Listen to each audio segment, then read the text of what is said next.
Hello प्रिय विद्यार्थियों, नमस्ते। आज आप पढ़ेंगे प्रश्नावली 4.2 कक्षा 10 का क्वेश्चन नंबर तीसरा और चौथा सवाल आपको कैमरे में दिख रहा होगा। आप अपनी अपनी बुक निकाल लीजिए। अब देखते हैं किस तरीके से लगाते हैं इस प्रश्नावली को। यदि आपको समझ में नहीं आता तो आप अच्छे से देखिएगा, पूरा वीडियो आपको आराम से समझ में आ ही जाएगा। प्रश्नावली कौन सी लगना? प्रश्नावली 4.2 क्वेश्चन नंबर तीसरा क्या बोला सवाल? ऐसी दो संख्याएं ज्ञात कीजिए। क्या लिखा है? ऐसी दो संख्याएं ज्ञात कीजिए जिनका योग क्या है 27 हो और गुणनफल कितना हो 182 हो। इस प्रकार की संख्या हमें ज्ञात करना। तो किस तरीके से ज्ञात करेंगे?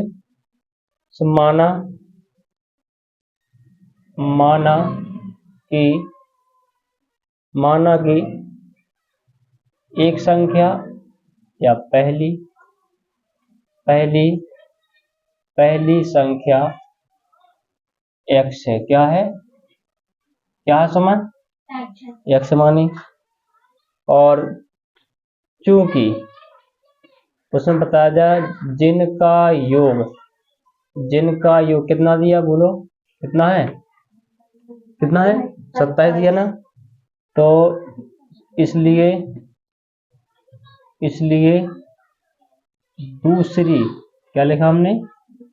दूसरी संख्या कितना होगा? दूसरी संख्या होगी योग 27 माइनस की x होगी। दूसरी संख्या का 27 माइनस की x होगी। क्यों होगी? जब योग 27 है, योग कितना है 27 है और एक संख्या में x माइन तो 27 में से घटा दें तो निकल आएगी संख्या। जैसे हम कहेंगे दो संख्याओं का जोड़ कितना है 5 है, एक संख्या 2 है तो दूसरी संख्या क्या होगी 3 होगी ना। घटा देंगे ना, निकल आएगा। समझ में आ जाए? समझ तुम्हें आ रहा हो तो समझ में, ऑनलाइन वाला समझ में आए, तुम्हें समझ में आया तो समझ में आया। अगर दो संख्याओं का योग 10 है, एक संख्या उसमें से 8 है, दूसरी संख्या क्या है 2 होगी ना। तेज बोलियो। ये हो गया। अब देखो, अब करना प्रश्नानुसार। प्रश्न में कहा गया दोनों संख्याओं का गुणनफल। तो एक संख्या आपकी क्या है x है, दूसरे पर ने क्या है 27 माइनस की x है।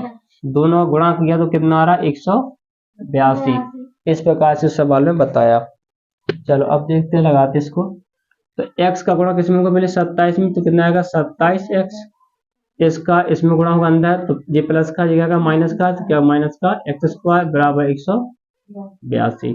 अब यहाँ पे क्या होगा माइनस का x² इधर है और प्लस का 27x, जब अंदर आएगा तो 182 बराबर में 0। इस आगे कभी माइनस नहीं लिखना, इसको हटाना। तो कैसे हटा पाएंगे? तो उसका कोई नियम होता है, सब में क्या है माइनस का गुणा करें सब में। अगर माइनस हटाना है तो माइनस का क्या करेंगे सभी में गुणा करेंगे। तो ये क्या हो जाएगा x² माइनस के 27x, यहाँ क्या हो जाए प्लस का, जो माइनस का था प्लस का हो गया, जो प्लस का था वो क्या हो गया माइनस का हो गया। अब हमें से क्या करना है गुणनखंड। क्या करना है? गुणनखंड। अब गुणनखंड कैसे करना है आपने तो पढ़ चुके पहले भी सवाल। तो इसका मतलब क्या बताता है संख्या जोड़ क्या बचे ये 27, ठीक है, और बड़ी संख्या क्या होगी माइनस की। तो इसका मतलब दोनों संख्या माइनस की होंगी। तो 27 को 182 क्या होना चाहिए गुणा करें 182। तो कैसे अंदाजा लगाएंगे? जब नहीं समझ में आता तो आप इनका एलसीएम लो। 2 नाम 18, 2 एकम 2 और 7 13 7 91, 13 एकम 13। मतलब वो अपन ने लिया 7 दूनी 14, 14 और 13 लो कितना 27 होता ना। तो इसमें आ गया x², यहाँ लेंगे अपन क्या 14x और माइनस के 13x।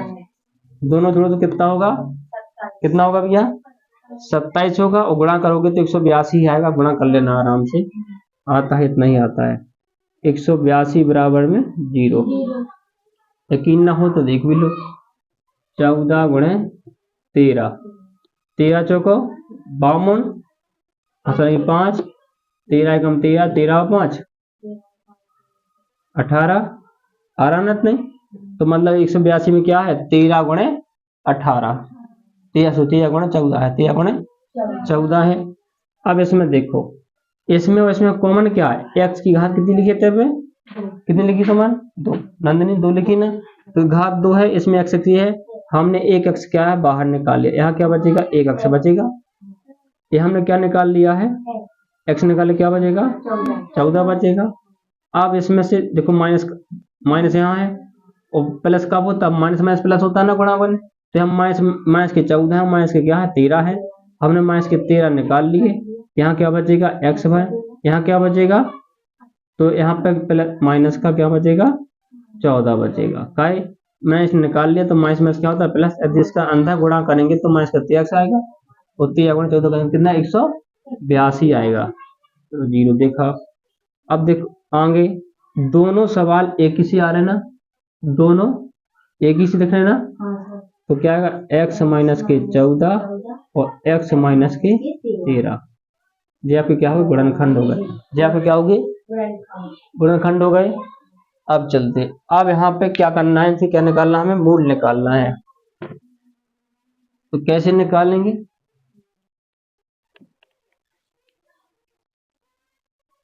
अब मूल कैसे निकाले, सबसे पहले गुणनखंड है जो लिखा आपने, x माइनस के 14 इसके बराबर 0 या x माइनस के 13 बराबर 0। यहाँ क्या होगा, x है जो यहाँ माइनस की संख्या पक्षांतर को, तो क्या होगा 14 प्लस का हो जाएगा, या x बराबर 13, तो या तो वो संख्या क्या होगी 14 होगी या फिर 13 होगी, एक तो कोई होगी। अब देखते हैं यहाँ पे क्या हो रहा, आंसर पूछा क्या है अपन से, ऐसी दो संख्या है जिनका योग क्या, तो 27 हो और गुणनफल कितना हो, 182 हो। चल गया पता, अतः अतः वे संख्याएं 14 तथा क्या है 13 है, क्या है, अगर इनको जोड़ो तो कितना होगा, 27 होगा, गुणा करोगे तो कितना आएगा, 182। बस इसी प्रकार का सवाल लगाना है, वो पेपर में आने वाला है, ठीक है। चलो लिख गया आपका, चलो मिटा रहा हूँ वीडियो बंद करके। चलो अगला क्वेश्चन आप लोग पढ़ लीजिए सभी लोग, क्या लिखा है पढ़ो, क्वेश्चन नंबर 4।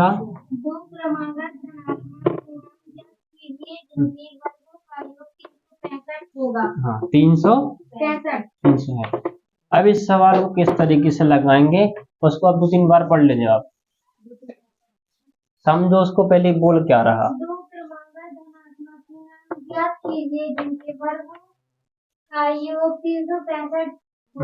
ठीक। दो क्रमांगत कैसा कहा उसने, देखिए भैया आप भी देखो ऑनलाइन वाले बच्चों, आप अपनी बुक तो खोल के ही रखा करो हमेशा, अभी समझ में आएगा। दो क्रमांगत धनात्मक पूर्णांक ज्ञात कीजिए, कैसे क्रमांगत और कैसे धन वाले पूर्णांक ज्ञात कीजिए जिनकी वर्गों का योग कितना है 365 है। तो कैसे निकालेंगे, तो माना अपन जब भी कोई चीज अपन को पता है तो वो क्या में लिखते हैं, माना, तो माना कि वे धनात्मक या क्रमांगत धनात्मक, क्रमांगत पे लिखो, वे क्रमागत धनात्मक पूर्णांक,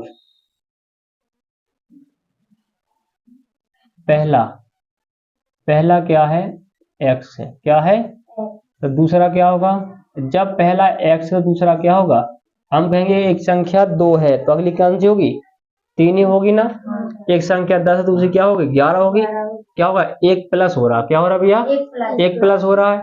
अगर कोई संख्या कहेंगे 101 एक संख्या है, दूसरी क्या होगी, क्रम से जाना है तो क्या होगी 102 होगी। जब क्रम से पूछे, अगर एक संख्या माने हमने x माने, दूसरी संख्या क्या होगी आपकी x प्लस की 1 होगी, ध्यान रखना एक जुड़ रहेगा। हम कहेंगे एक संख्या मुझे पता है कि क्रम से लिया हमने, तो माने कोई संख्या 7 है तो अगली संख्या क्या होगी, क्रम से लेंगे तो 8 ही होगी, क्योंकि क्रम से लिया तो एक ही बढ़ेगी। और धनात्मक लिया, क्या लिया धनात्मक, जो 0 से बड़ी है वो सब संख्या क्या है धनात्मक है, जो छोटी है वो क्या है ऋणात्मक है, तो हमें तो क्या ऊपर लेना था, तुमने ले लिया, एक जोड़ दिया। अब भैया प्रश्न में क्या बोला जा रहा है कि वर्गों का योग कितना 365 है। तो सबसे पहले यहाँ पे लिखो प्रश्नानुसार, प्रश्नानुसार, प्रश्नानुसार, प्रश्न में अकॉर्डिंग टू द क्वेश्चन।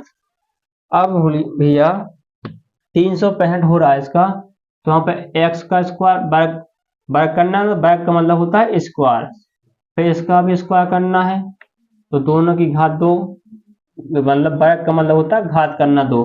कितना हो रहा है 365, गुणा करना है, क्या करना है, वर्गों का योग है कि जो गुणा है, क्या लिखा है इसमें, वर्गों का योग, वर्ग क्या दिया और क्या है, दोनों को फिर जोड़ना भी है। इस प्रकार से प्रश्न में कहा गया, तो प्रश्न लिखने की जरूरत नहीं, सीधा अपन लिखा प्रश्नानुसार, तो आपका जो लिखा है वो जो क्वेश्चन में है वो समझ जाएगा टीचर कि आपने क्या लिखा है। अब सबसे पहले यहाँ क्या आएगा, x की घात 2 जो लिखा है। अब यहाँ पे एक सूत्र फिट हो रहा है, कौन सा, a की घात 2, दिखा रहा हूँ, x की घात 2 और 1 की घात 2 और 2 गुणे x गुणे 1। यहाँ पे सूत्र लगता है जिस सूत्र का नाम है a प्लस बी की घात 2, a की घात 2 प्लस b की घात 2 प्लस 2ab। इसमें सूत्र लगा यहाँ पे, मतलब इसको a माना, इसको क्या माना, इसको a साथ साथ लिख लिया, टाइम भी देते फिर भी एक एक ए लिखा जी, ये बी माना अपन ने, ए इसको बी, तो एक की घात 2 बी की घात 2, टू टू ए को मान पे बी को मान, इसी तरीके से इसको लिखा।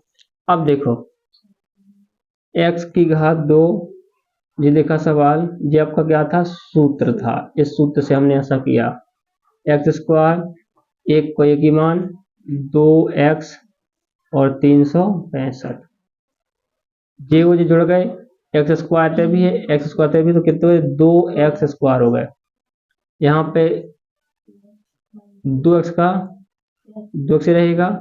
अब यहाँ पे क्या प्लस का 1 है और बराबर में क्या 365 है, तो माइनस का 365 इधर आ जाएगा, बराबर में हो जाएगा 0, इधर से संख्या इधर आ रही है तो माइनस में हो गई, 2x स्क्वायर प्लस के 2x और यहाँ क्या हो जाएगा माइनस का 364 बराबर में 0।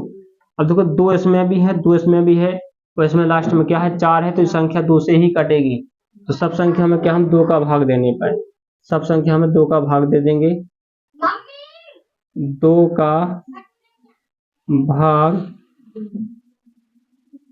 देने पर, जब भाग देंगे तो 2 से 2 कट जाएगा, एक्स स्क्वायर, यहाँ क्या होगा x, इसमें 2 का भाग देंगे कितना आएगा, देखना कैमरे में दिखाई दे रहा है मेरा जी वाला, 2 एकम 2 एकम 2, यहाँ क्या बचेगा, एक बचेगा, 2 अट्ठे 16, 2 दूनी 4, मतलब 182 आ रहा। इसी प्रकार सवाल शायद वो पहला था, शायद देखो ना, इसी प्रकार का था शायद वो, है ना। तो देखो भैया यहाँ पे क्या है लिखा है, आपको इनके क्या करना है, गुणनखंड करना है, किसका करना है, इसका गुणनखंड करना है। अब कैसे करेंगे, यहाँ पे क्या चाहिए, घटाने पर एक चाहिए और गुणा का भी चाहिए 182, घटाने, इसका मतलब घटाने पर एक चाहिए x का, और यहाँ पे क्या चाहिए, गुणा का 182, ऐसी दो संख्या चाले, तो हम क्या लिखेंगे, अब एक सवाल पर लगा दीजिए, यहाँ माइनस के 14x कर देंगे और प्लस के 13 कर देंगे, तो 14 में से क्या 13 जाएगा, तो क्या बचेगा, माइनस का x बचेगा ना, ये माइनस की संख्या से प्लस की है। अब यहाँ पे पता 14 गुणा 13 कितना, 182 होता है, अभी पढ़ चुके थे उस सवाल में, इधर देखिए अब इसमें भी x है ना, तो x यहाँ लिखा, x कॉमन निकला तो x यहाँ पे बचा एक ही है और 14 बचा, यहाँ पे हमने 13 निकाल लिया प्लस का, क्योंकि आगे प्लस है तो प्लस ही का निकलेगा, प्लस का निकालने क्या बचेगा x, यहाँ क्या बचेगा माइनस का 14, क्योंकि माइनस में से प्लस निकाला तो माइनस ही रहेगा, यहाँ पे बराबर में 0। अब यहाँ पे दोनों संख्या गुणनखंड, दोनों गुणनखंड क्या आ गया, एक से आ गया ना, सेम फैक्टर है, x माइनस के 14 और x प्लस के 13 बराबर में 0। अब मूल निकालो, 9 प्रत्यय शून्यंक, अब मूल 9 में कहते थे इनको शून्यंक, अब 10 में बोलने लगे इनको मूल, दूसरा नाम क्या हो गया, मूल हो गया है, तो x माइनस के 14 बराबर में 0 या x प्लस के 13 बराबर में 0, x बराबर, अब जिधर जाए तो 14 हो जाएगा या और x बराबर में माइनस का 13। और यहाँ पे बताया जा रहा था कि कोई भी संख्या तो कभी धनात्मक होना चाहिए। और यहाँ पे 13 क्या आ रहा है, ऋणात्मक आ रहा है। 13 भैया कौन सा आ रहा, नंदिनी क्या आ रहा, ऋणात्मक। ऋण में आ रही संख्या तो जे मान होगा क्या, जे नहीं होगा, केवल जे संख्या होगी 14। समझ में आ रहा, तो 14 संख्या होगी वो। अब जब 14 होगी तो पहली संख्या क्या होगी आपकी, तो पहली संख्या x बराबर क्या है आपकी 14 है। यहाँ पे अतः लिखना जरूरी, अतः यानी हमें लगा पता। और दूसरी संख्या क्या है आपकी, दूसरी संख्या थी आपकी क्या, x प्लस के 1। तो x का मान कितना है 14 प्लस के 1, तो अगली संख्या क्या होगी 15 है। क्या है, इस प्रकार से सवाल लगना था। डन। यदि वीडियो अच्छा लगता है, आपको पूरा समझ में आता है, तो वीडियो लाइक, सब्सक्राइब और शेयर करें। और प्रत्येक बच्चे तक इस वीडियो को भेजें ताकि वो भी घर बैठे पढ़ाई का आनंद ले सके और समझ सके, ताकि अच्छे से हर व्यक्ति को समझ में आना चाहिए। आप लोग समझें और लगाएं।